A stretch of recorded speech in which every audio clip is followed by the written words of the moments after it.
Alright, guys, I'm back with another chapter in Genesis. We're in Genesis chapter 11, where we're going to be reading about the Tower of Babel.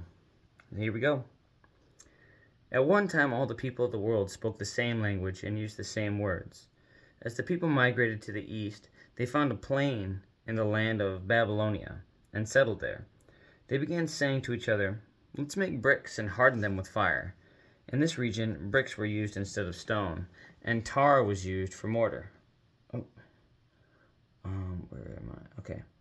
Then they said, "Come, let's build a great city for ourselves with a tower that reaches into the sky.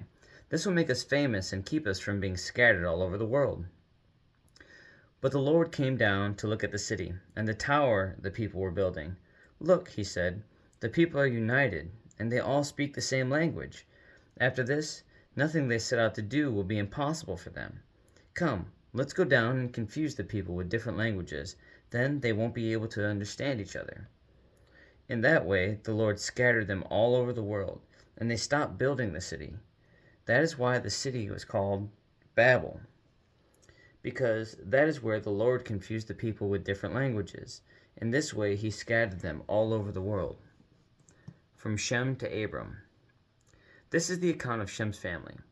2 years after the great flood, when Shem was 100 years old, he became the father of Arphaxad with an X, not sure. After the birth of Arphaxad, Shem lived another 500 years and had other sons and daughters. When Arphaxad was 35 years old, he became the father of Shelah. After the birth of Shelah, Arphaxad lived another 403 years and had other sons and daughters. When Shelah was 30 years old, he became the father of Eber. After the birth of Eber, Shelah lived another 403 years and had other sons and daughters.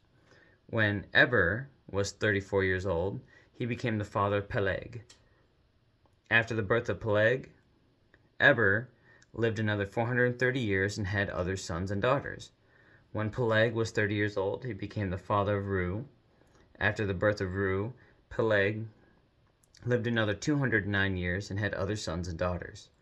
When Reu was 32 years old, he became the father of Serug. After the birth of Serug, Reu lived another 207 years and had other sons and daughters. When Serug was 30 years old, he became the father of Nahor. After the birth of Nahor, Serug lived another 200 years and had other sons and daughters. When Nahor was 29 years old, he became the father of Terah. After the birth of Terah, Nahor lived another 119 years and had other sons and daughters. After Terah was 70 years old, he became the father of Abram, Nahor, and Haran, the family of Terah. This is the account of Terah's family. Terah was the father of Abram, Nahor, and Haran was the father of Lot. But Haran died in Ur of the Chaldeans, the land of his birth, while his father Terah was still living. Meanwhile, Abram and Nahor both married. The name of Abram's wife was Sarai, and the name of Nahor's wife was Milcah. Milcah and her sister Ishka were daughters of Nahor's Haran. But Sarai was unable to become pregnant and had no children. One day, Terah took his son Abram, his daughter-in-law Sarai, his son Abram's wife, and his grandson Lot, his son Haran's child, and moved away from Ur of the Chaldeans. He was headed for the land of Canaan, but they stopped at Haran and settled there. Terah lived for 205 years and died while still in Haran. The story of Abraham. Despite God's swift judgment of sin, most people ignored him and continued to sin. But a handful of people really tried to follow him. One of these was Abraham. God appeared to Abraham one day and promised to make his descendants into a great nation.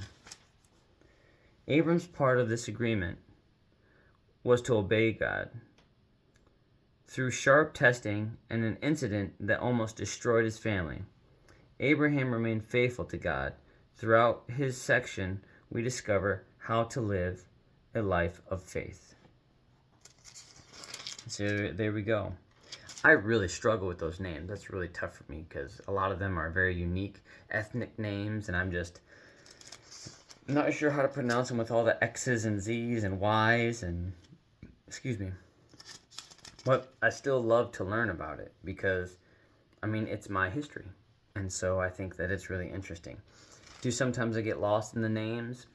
Am I confused that it mentioned specific names and then said had other sons and daughters as if they weren't to play an important role in the development of our history somewhere in some capacity? I understand it's a direct lineage to the people that we are to talk about in the Bible, but I do think it's interesting.